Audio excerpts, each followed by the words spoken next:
We have been absolutely smothered by the debate around the budget for the last while, and the toings and froings and VAT increases, and whether it was racism that caused the DA to not vote with the ANC and their framework, and then Action SA and other little parties came along and saw a gap. It's a mess, and all around the one thing that eventually makes everybody ask the question, and that is money.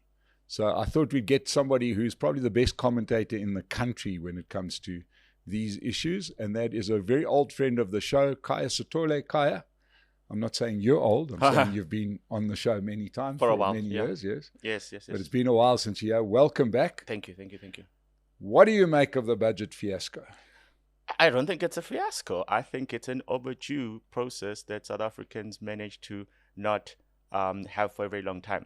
So what I've said is that the biggest problem that we've had when it comes to governance is that when you have a party that has an open corridor to policy making and law making, you end up without the type of interrogations that are necessary in all arenas of public policy making. So what made it an open corridor is that obviously process-wise, an ANC minister comes up with an idea, probably informed by ANC policy deliberations, and that idea gets crystallized into the first draft of what will ultimately become the law. It goes through parliament, and an interrogation might happen, but ultimately the ANC is at 57%, so therefore their word will come to pass. If it has to go to the National Council of Provinces, they control 8 of the 9 delegations, so their word will come to pass. And the risk that we've always faced with that is that sometimes bad policy will indeed be conceptualized and be finalized on the basis that no one could stop them. So what we saw in the aftermath of last year's elections is that you've had 2 phases. You've had the phases of the bills that were pending but had been finalized in Parliament when the ANC still held the majority. And those are the bills that ultimately became contentious last year. NHI was signed before the elections, and then you had the Expropriation Act, you had the Bella Act, and I think a couple of others that have been signed since then. And the interesting dimension with them is that these new parties to the GNU had reservations and objections to those bills when they were pending in the previous Parliament. And what they then tried to do is that after the president then indicated that it was about to sign, or in some cases sign some of them, they tried to revive some of those objections. And I think the strongest one obviously came in relation to the Bella Act, where he conceded and gave a 30-day consultation window period, which again, as anyone could have told you, was absolute nonsense, because nothing was going to happen in those 30 days. It's either he sends it back to Parliament or he doesn't. It was never open to him to say, I'm going to have offline conversations with those that have particular reservations and then make a call. There was no call to be made. It either goes back to Parliament or it doesn't. So that was the first phase. What you then also saw is that in spite of the frustrations that the other parties had in relation to the fact that he didn't consult them before he signed those bills, not very clear what he could have consulted on, but nevertheless, those are the reservations that they had. What made the budget different is that it is the first big public policy decision that is happening under the auspices of the GNU.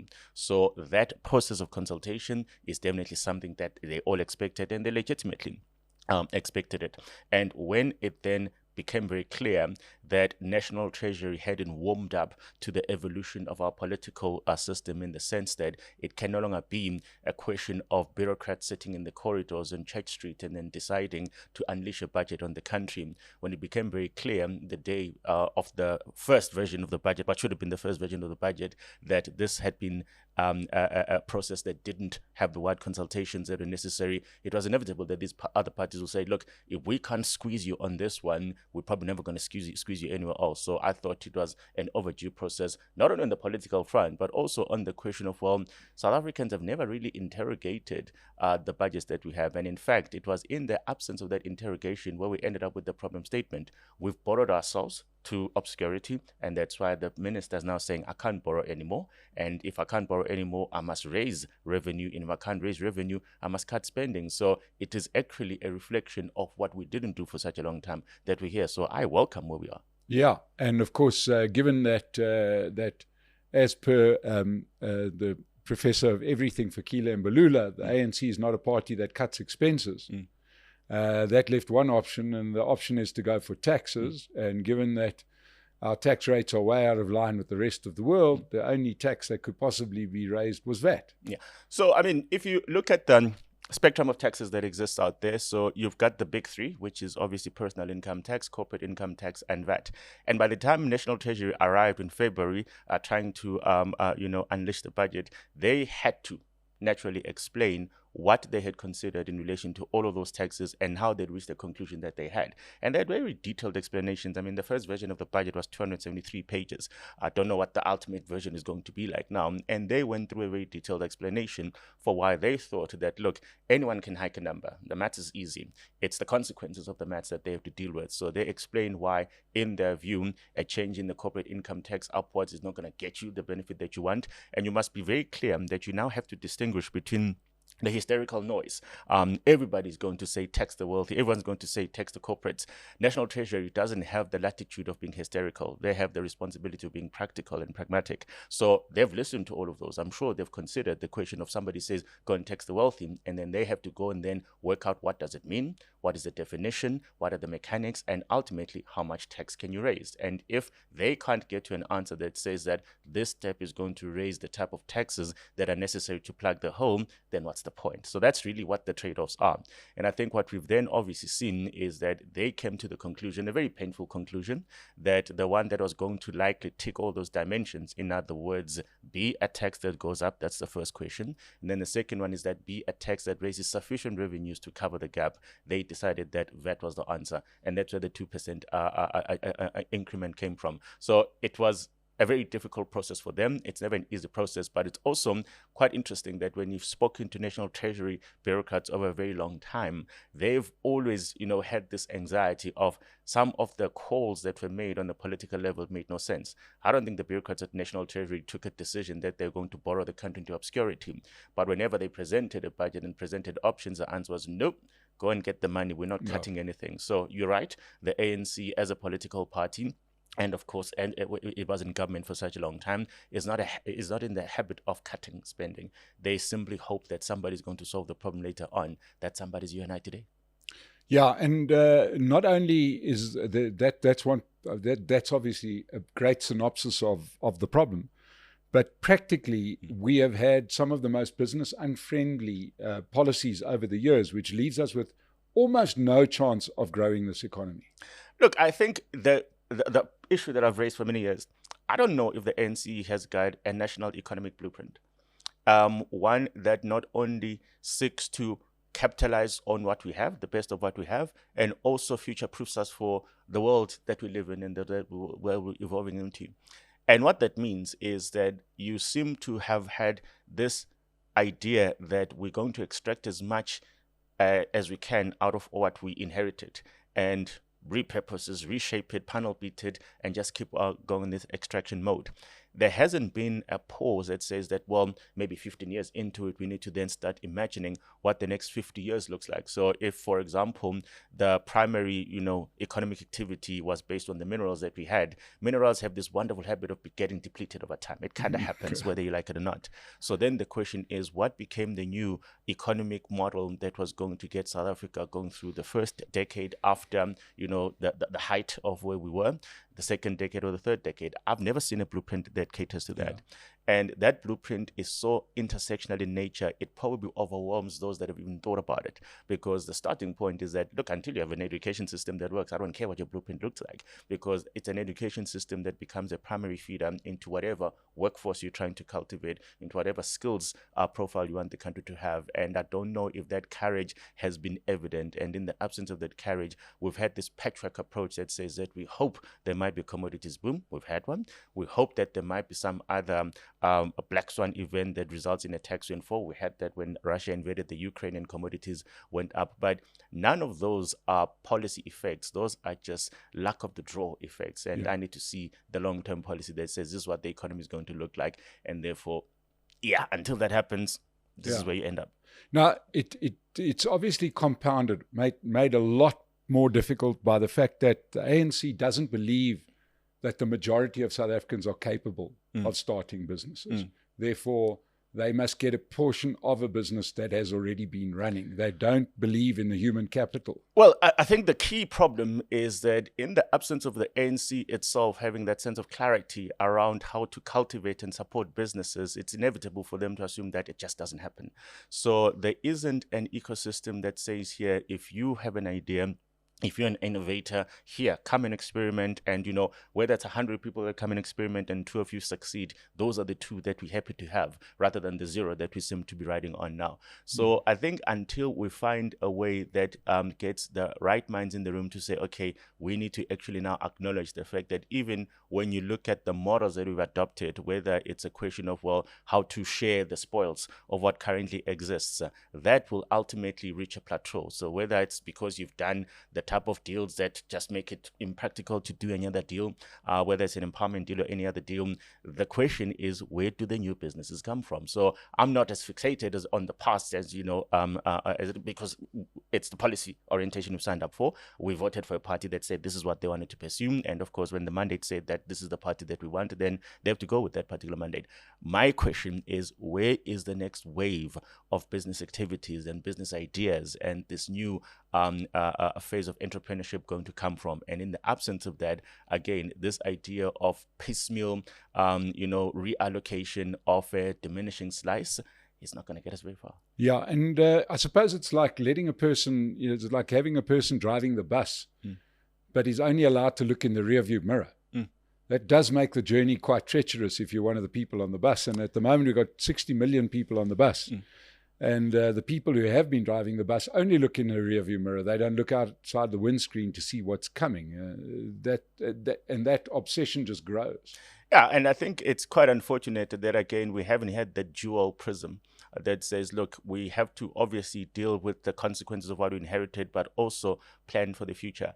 I mean, we are in 2025 now, and 2030 is looming, and 2030 is obviously the big reference point for the big national development plan.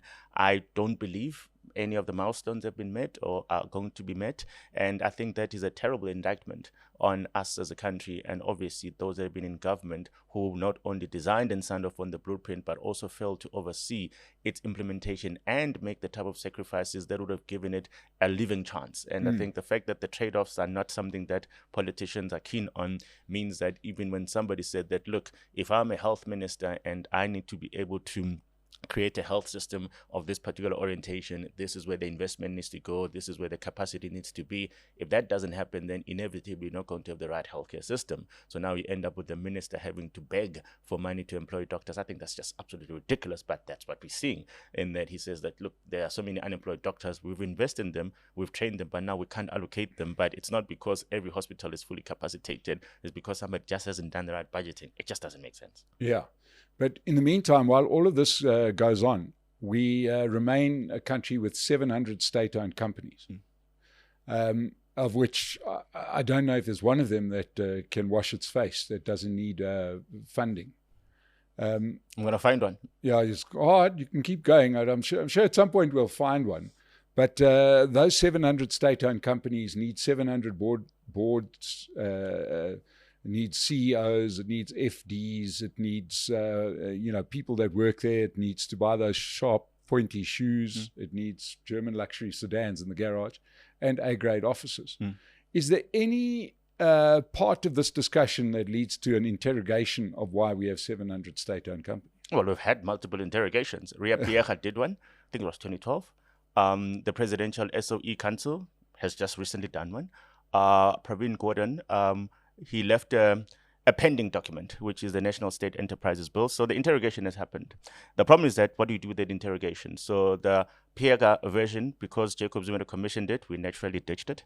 And then this one, if it doesn't come to life before Cyril Ramaphosa leaves office, whoever comes in will ditch it. So we've done interrogation, but we just don't know what to do with the interrogation. And what the National State Enterprises Bill did, yet again, is it sounded like it was finally waking up to the reality that there is a conversation to be had about the question of ownership, which is what the ANC believes in. The ANC believes in the idea of the commanding heights of the economy. They inherited from their Soviet influence, and that's what we have. That's what we're stuck with. But what has been a bit of a difficult one is the question of whether ownership and management are different dimensions, and I would argue that they are. So I'm happy with the state saying that we have a 10% share in a company that is being run so well, we get a dividend every single year. So get the right people to manage enterprises, and that's the problem here. So what Pravin Gordhan's blueprint then does at the last minute, then it ushers in this idea that the president is the super shareholder. Not only the president, the super shareholder, but you also have this idea of the golden vote, the one that says that even if the state owns 20% or 30% of this entity, they should have the unilateral right to block particular decisions. So that obviously then forced people to go back and say, well, isn't this the simple a reiteration of what you said you're trying to fix? So in the absence of the sense of courage that says that this is what we're going to do and how we're going to do it and why we're going to do it, I think we're going to have this back and forth. So as I said, it's been as far back as 2012. So we're here now 13 years later. Yeah. We still don't have a model for managing state enterprises. What President Ramaphosa seems to say is that he likes the idea of the Singapore model. So in Singapore, they've got this entity called Temasek Holdings, which has obviously been purposed to literally find a way of getting the best efficiencies out of the state enterprises portfolio, and they are not beholden to anything. If it's no longer an institution that's fit for purpose, it must go. So look at the example of the post office, for example. The post office is operating on a perfect model for 1987 in 2025. So because what you had was this policy paralysis and this policy limbo where people did not ask themselves the question of, do you want this entity to compete on an equal footing with the emerging courier and fleet companies, whether it's Postnet, whoever the case might be? And if so, what instruments does it need to get there? That doesn't happen across the state enterprise portfolio. So all of these entities then end up being overtaken by the circumstances, whether it's business circumstances, whether operational circumstances. So then we have so many private sector alternatives, you kind of don't really need them in the state entities in the orientation or in the configuration that they're in. And that's a matter of a dereliction of duty, because these entities are important. But if you let them get stuck in old operating models, that makes it very difficult for them to sell themselves to the customer base, then inevitably they're going to be so far behind and everyone else is going to be doing things so differently. They will come back and say, well, actually it looks like the customers that we used to service are now being serviced by someone else, but we still have a particular workforce and we still have these particular costs, so can you plug the gap? And that's where the bailouts actually came from. Mm-hmm. So it's that inability to keep them suitable for the purpose and the times that they're in. That's what creates this crunch where all of us have to fund it. Yeah, but nothing sobers anybody up like a little bit of poverty, right? Generally, poor people are the most efficient users of money, and in a sort of a national sense, we've reached that point, haven't we? Where, as we mentioned, we've run out of credit. No, we haven't. If we had, people would be open to the idea that you cannot demand what you demanded 3 or 4 years ago and not have to make particular trade-offs. So remember, you talk about trade unions. No. Before you get to the trade unions, even the departments that we have. Yes. So there's only 3 things at the table, right? It's either you raise the tax revenue, or you borrow, or you cut the spending. Yeah. Those are the only 3 options that we have. The minister's come back and says, I can't borrow anymore. And remember, the borrowing is for me the most problematic one, because the borrowing actually then is antithetical to what the government says. So the government says that we've got a pro-poor agenda. I can tell you for free that if you have a pro-poor agenda, you can't keep borrowing yourself to obscurity, because as soon as you borrow, when you and I borrow, those contracts are kind of very binding contracts. So you can't wake up tomorrow and say, I don't feel like paying you.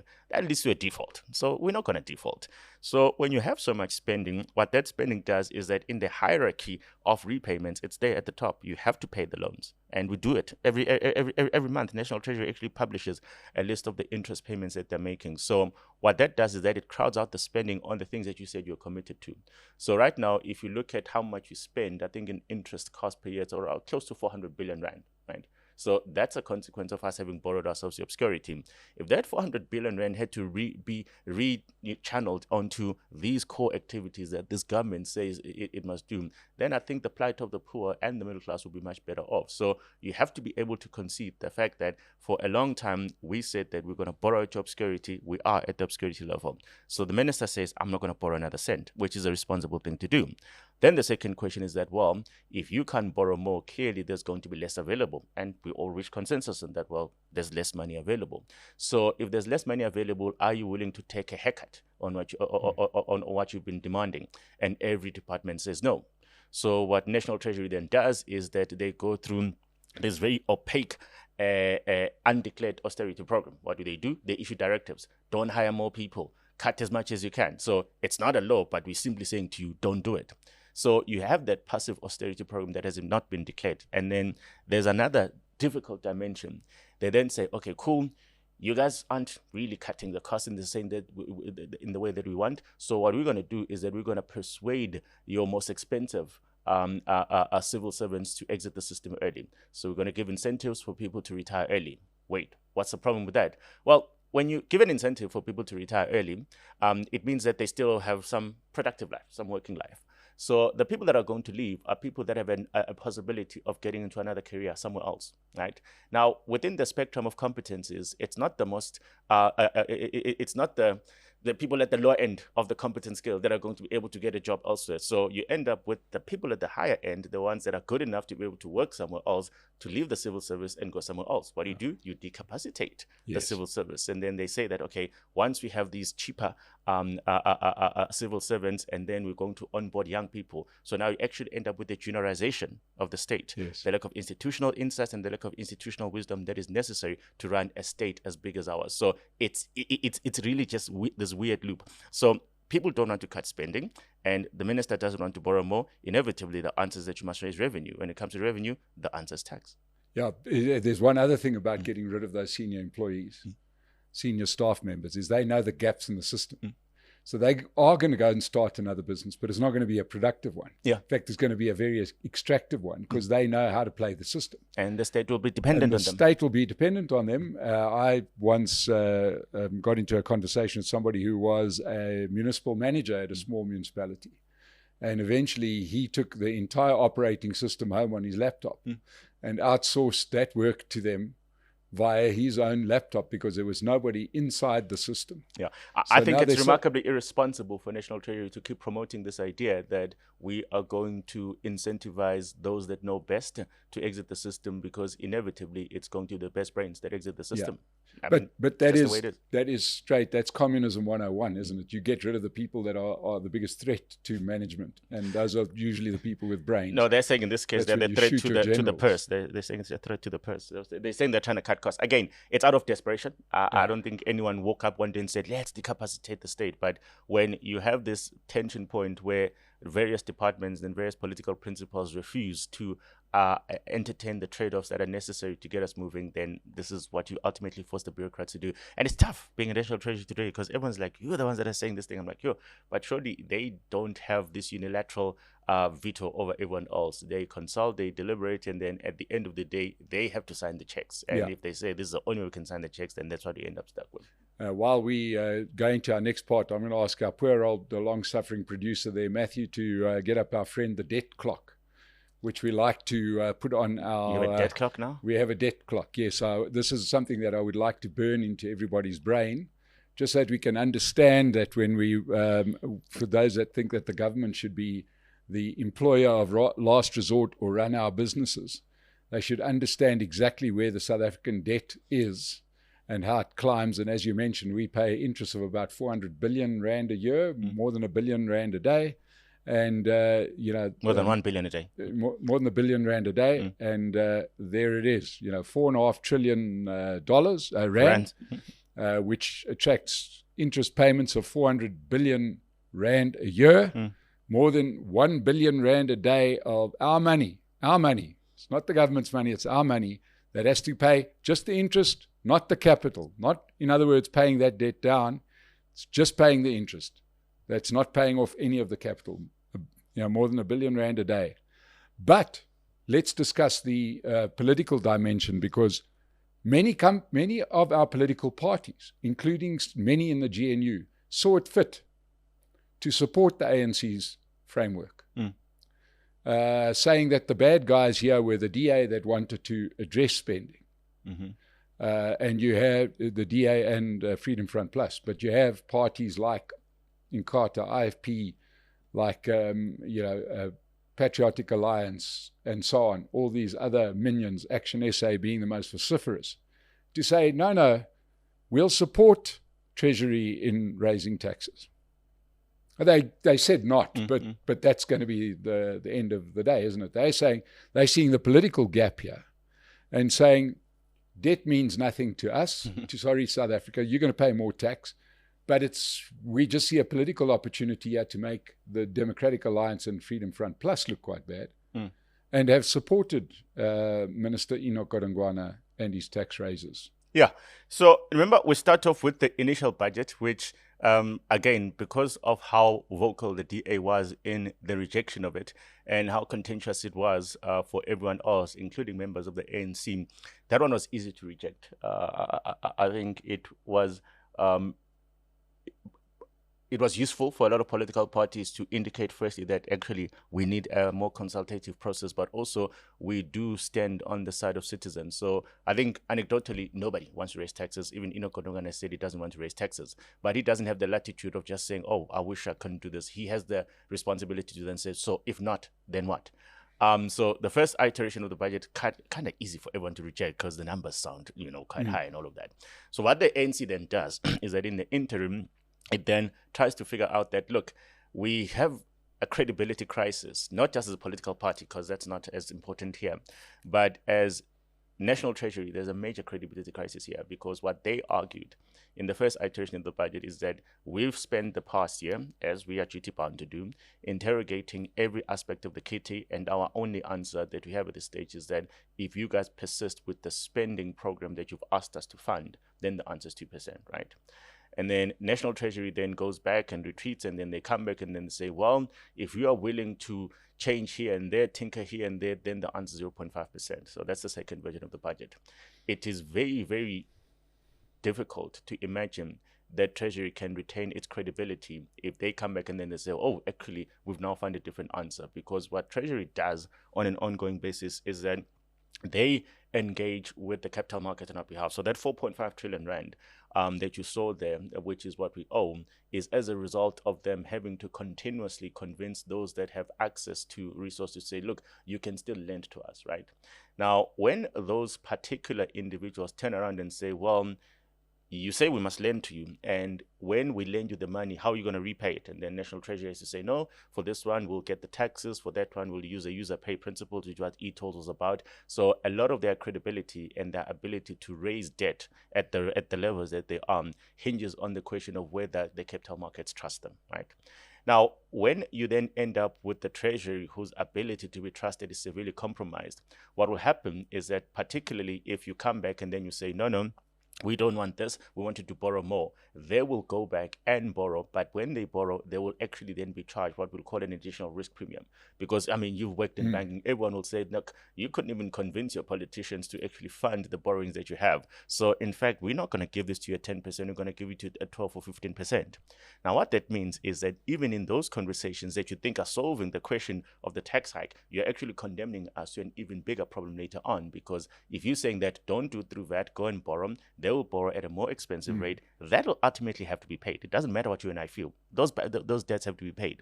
So what you then do is that if you did a comparison, you'll then work out that actually the incremental cost that we now have to pay in order to fund this program through borrowings is much higher than what they'd initially put on the table. So National Treasury has to deal with the credibility crisis issue. So when you then come back and then you say, the answer is 0.5%. Then there's a conversation that you need your political principles to go and sell this to other parties. And that is obviously somehow what the ANC managed to do. And the DA still insisted that, no, this was unpalatable. My view was that what the DA saw as an important consideration is the fact that we only ended up here because, again, the ANC hasn't come up with an economic blueprint that is responsive to the type of issues that we have. So if we are going to accept this particular pain, what did Donald Trump call it last week? Something medicine and, If we're going to accept this pain, it must be with the understanding that you are going to go and do a proper diagnosis of the underlying problem statement. And that's a simple equation of why are we not growing the economy? So I think at the rate, if the DA had been able to get those very important concessions on what the blueprint for growing the economy would have been, they probably would have accepted the 0.5% as a temporary measure. That then says that we will deal with this particular pain, but we are going to fix the state to such an extent that the next time we talk about revenues, the type of incremental revenue we're able to generate from a better economic model, from a better economic policy orientation, far supersedes that this pain that we force citizens to take at this stage. That was my reading of it at this point in time.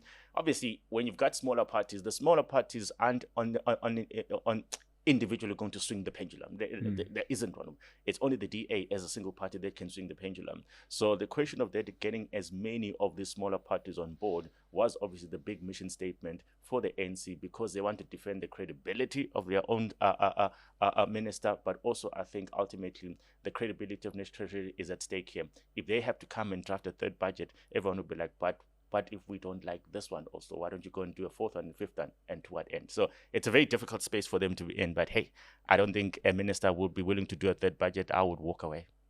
Yeah, well, he doesn't look like a guy who walks away, and he's a guy with a checkered history himself that everybody seems to forget. He's been fingered for some very, very.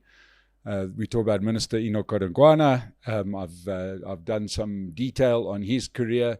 How we can have a man like that running our finances. It's a bit like giving an alcoholic the keys to the liquor cabinet, but that's just, and that's in the public domain, right? Well, the previous finance minister fell off a chair when he failed to tell us that he'd been to the Guptas. And then we had Tito Mboweni, who hated the job. He said it from day one, he hated the job, he didn't want it. And at the end of the day, I don't think South Africans forget. I mean, well, I don't. It's a matter of, again, we've got a political system that says that, look, this is what political parties want to do, and if you guys don't like the fact that political parties can elevate particular individuals, then we should tackle the political system. And I think that's at the crux of the problem, in that, look, with all our politicians across the spectrum, I think where do you start? From Phala Phala all the way up to any backbencher, there's always a story to be told. But that's a political system that we have that says that, look, unless this person is incarcerated for, is it more than a period of more than 5 years since the Zuma clause, unless it's a Zuma problem, they will run for public office. I think it's a weakness in our system, but that's what it is. Yeah. So, but all of this doesn't happen in a vacuum. It happens in a time when the global picture, the global wind is blowing in a slightly different direction. And what people don't, I think, get is that this issue is not only unique to South Africa. We've seen over-borrowing massively throughout the world. And finally, I've seen this balloon getting bigger and bigger and bigger over the last years, because that's the one advantage or disadvantage of becoming a senior citizen. So a bit more respect from you, Mr. Sithole. But is that we spent the last 40 years pumping up the balloon with debt. And we now have a world where people are actually doing something about it, and it feels quite unpalatable. But we see it quite on show with in Argentina, for example, which is like, imagine another 50 years of ANC governance. That's what Argentina's numbers look like. The failure there has been the IMF, which has always just continued to give them loans, which they were never going to pay. And now, of course, we've seen it in the States, where they've got $36 trillion worth of debt. And, they brought out, Elon Musk and his chainsaw. So it's a global situation where people are pumping up their balloons. Yeah, I mean, you probably have to go back to the post-World War II era, where I suppose the proliferation of what now looks like welfare states became a thing. The UK, the NHS was probably the start of that particular process. And everywhere in the world, what you've seen is that many of these particular governments have had to figure out whether they can balance the need to grow the economic slice and also maintain the social stability, which ultimately gets funded by whatever you have. And I think perhaps the pendulum swung a bit too far on the side of the spending. And obviously, capital markets are always going to be happy to fund states. And whether you look at the 36 trillion that the Americans have, or whether you look at the 4.5 trillion that South Africans have, we need to find a way of figuring out where the balance ought to be. And obviously, what you've also seen at the same point in time is, in a rapidly globalizing world, there's also the question of whether tax instruments can be the insulation. So if you think, for example, if we decided that, look, maybe the ideal tax rate is 30%, for example, and then you have tax havens that say, no, we'll do it at 10% or 5%, places like Ireland, then obviously governments have to figure out, well, if you decided that this was the number that balances your books, what happens to the reality of people then deciding to go and operate elsewhere? It's not an easy thing being in charge of the national purse in anywhere, but I think we are reaching a stage where everyone is saying that at some point in time, we need to reset this model and then ask ourselves, what is the best way of funding the public agenda and also generating enough economic activity to be able to fund that. South Africa clearly doesn't have the right model. At $36 trillion, I would argue that the United States has got a problem with its model. I mean, still think they've got an economic model, but I think the balance between what they generate and versus how they allocate it is clearly a problem that you think that a process that says, let us look at what we do and what we spend, which is what the Dodge model ought to be, was good in an idea, and then they decided Elon Musk must do it, which was bad in every iteration because now it's just very chaotic and a very polarizing equation. And I think in the South African context, we talk about zero-based budgeting, and the minister says, I don't know what that is. I think it's important for us to go back and say, what exactly is the right model? What's the right economic model? What's the right social spending model that actually balances the books? Because what all of these governments do is that they simply condemn future generations to dealing with their problem. So we are talking about it now, but we can escape it because somebody can just say, let's borrow for the next 2 or 5 years until we figure it out. And then in 5 or 10 years' time, your daughters and your sons are going to be confronted with this. It won't be 4 trillion, probably closer to 10. So. Yeah. But I think at what we do have now, and I've been calling it quite strongly, is that we definitely have a change in the world. Yeah, it's happened. It's not maybe, it's happened, and it's not going to be reversed. And I think that the danger in South Africa is that we view it as a Donald Trump or an Elon Musk thing, whereas they may be doing the most visual, performative version of it. But you've got this everywhere in the world where people are finally having gone mad on daddy's credit card. Yeah. Daddy is no longer, and you're saddled with the debt. The UK has had a problem. I mean, they've had to revise their budgets in recent weeks and say that, look, we've been spending too much. But I think also for a country like the UK, for example, because so much has happened in the interim, you've got people that are saying that our energy bills are a problem. And the state says, well, we can't intervene because that's a private market. And so you've got a mixed model out there, but ultimately everyone says that our spending patterns as governments across the globe are problematic, and you don't want to be dependent on debt and aid as African countries have tended to be for a very long time. So it is the big moment, and I think when an economy as big as the United States says that we've got a problem, and then you have to look around and say smaller economies, surely you also have the same question around, well, how to balance the books. And in the South African case, it's a conversation we've been delaying for a very long time, but it's a conversation that we now have to confront. And I don't know if people who are thinking in 5-year electoral cycles have the courage to then say, so what's the 10-year solution to this problem? It's not what they're famous for. Now, I'd just like to sort of, as we wind down, just focus on the local political implications of this. Because what we have at the moment is quite an old-fashioned political system built for the situation that we found ourselves in the 90s, early 90s, a system that's been abused, a system that's probably in desperate need of upgrading, modernization. And we're starting to see the old political system fraying at the edges. And I think one can safely say some of the old political parties fraying at the edges. We're seeing the exit of the struggle generation, which is going to make this a little bit more difficult to deal with. What's your view? Because I know you keep an eye on the South African political situation. Do you think that the government of national unity is going to prevail over its current problems? Look, I mean, I said a couple of weeks ago that it is important for us to remember what some of the very explicit utterances that were made by members of the now government of national unity were at the point in time that they wanted to form it. So obviously the ANC will work with whoever is there in order for it to remain, at the front line of power. So the ANC will obviously not be the reason it gets disbanded. But what is quite important for me, and I kept saying this to people, is that for the DA, they were very clear last year that for them, they believe that the greatest risk that South Africa faces in the interim, while the ANC figures out if it's ever going to become a dominant party again, or if it's really just now a 30 to 35% party going forward, they said that the biggest risk that South Africa faced was the Doomsday Coalition, which would have been a combination in their iteration of the ANC, the EFF, and maybe the MK party. And when they were expressing that sentiment, they said that, look, the key risk here is this possibility of this populist drift in policy orientation, where these parties are going to drag the ANC to these extremities. The ANC can utter that, yes, we believe in that, but the ANC doesn't implement any of these things. So the big fear factor that the DA was talking about is the fact that if these parties are coming in here and they've got this lever of, being able to guide the ANC, they're simply going to drag the ANC to these extremities, and we are going to go into the GNU to obviously deal with that possibility.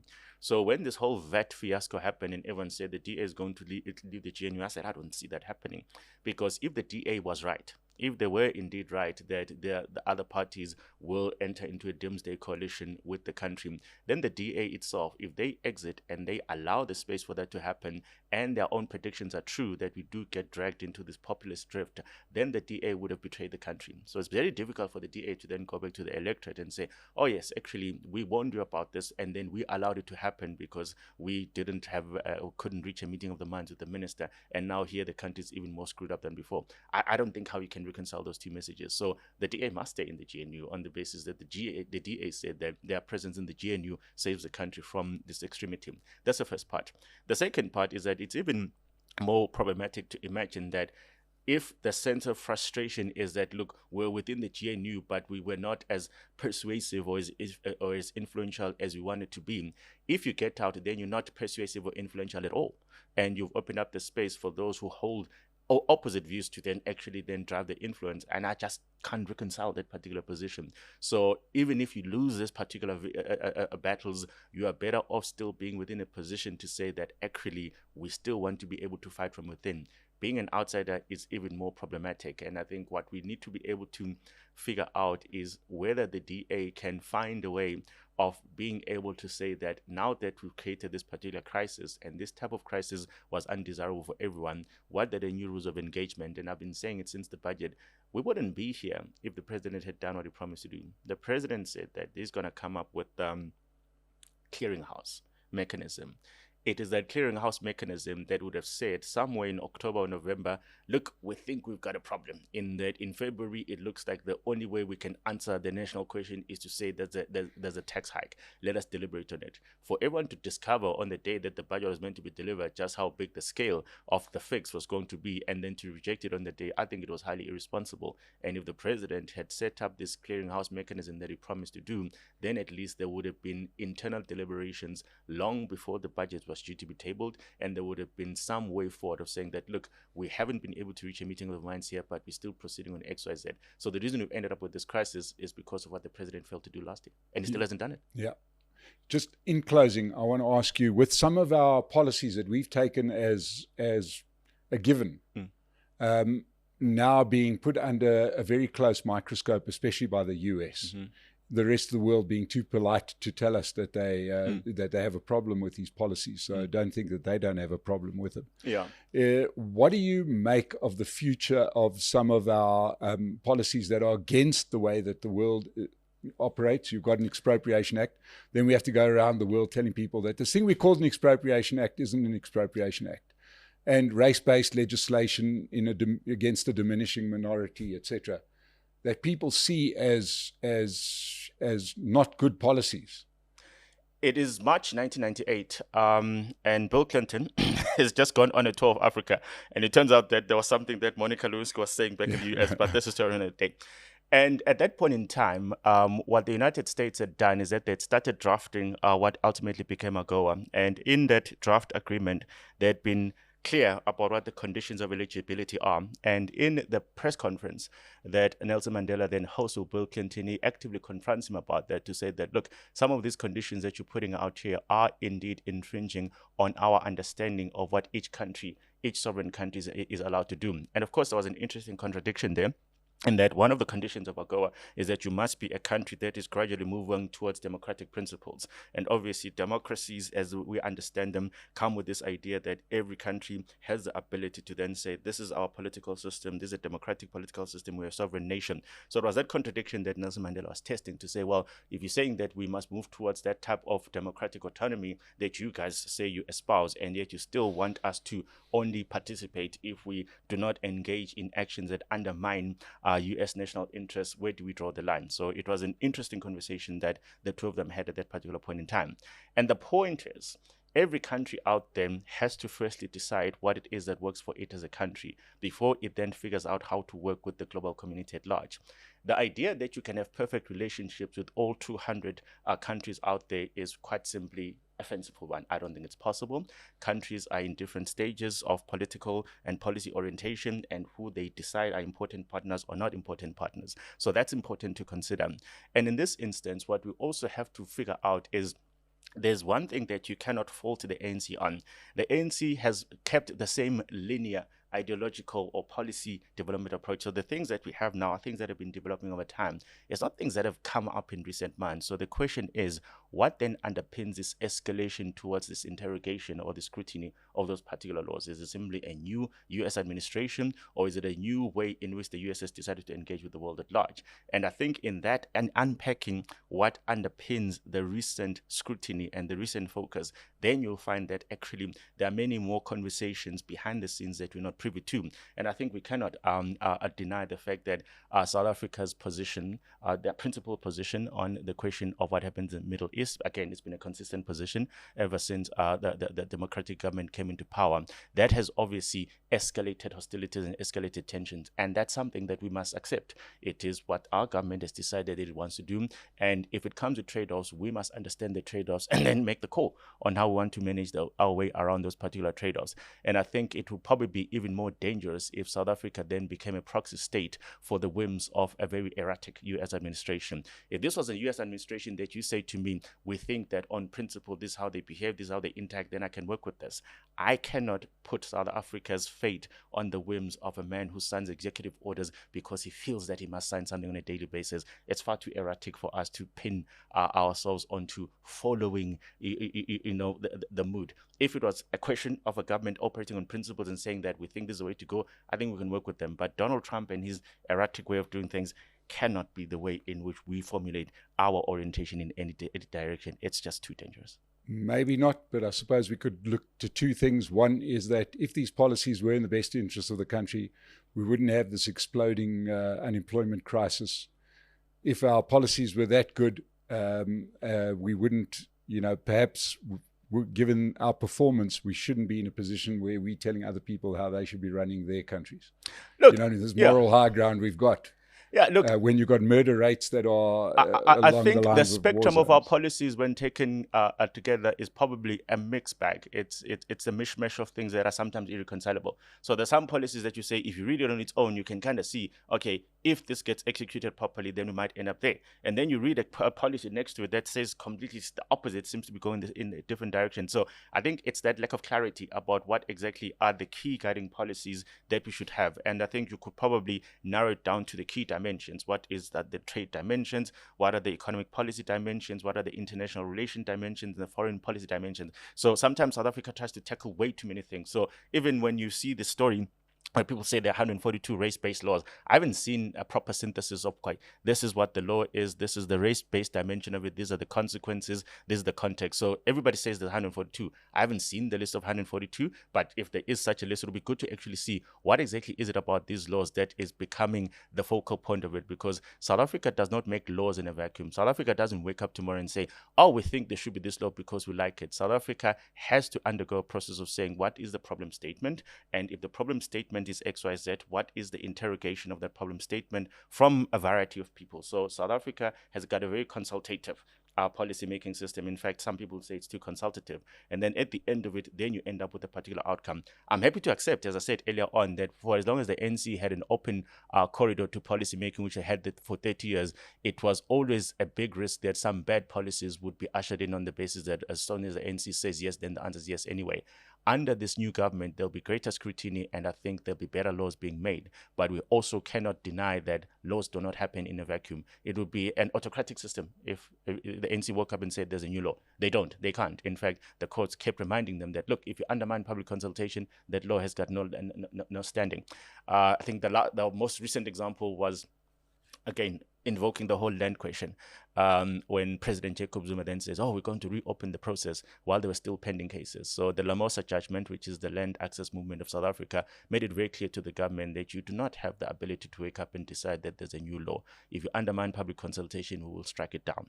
And South Africa does not make laws. They do not make policies in a vacuum. Khaya Sithole, certainly a great analysis from somebody that understands economics, that understands politics.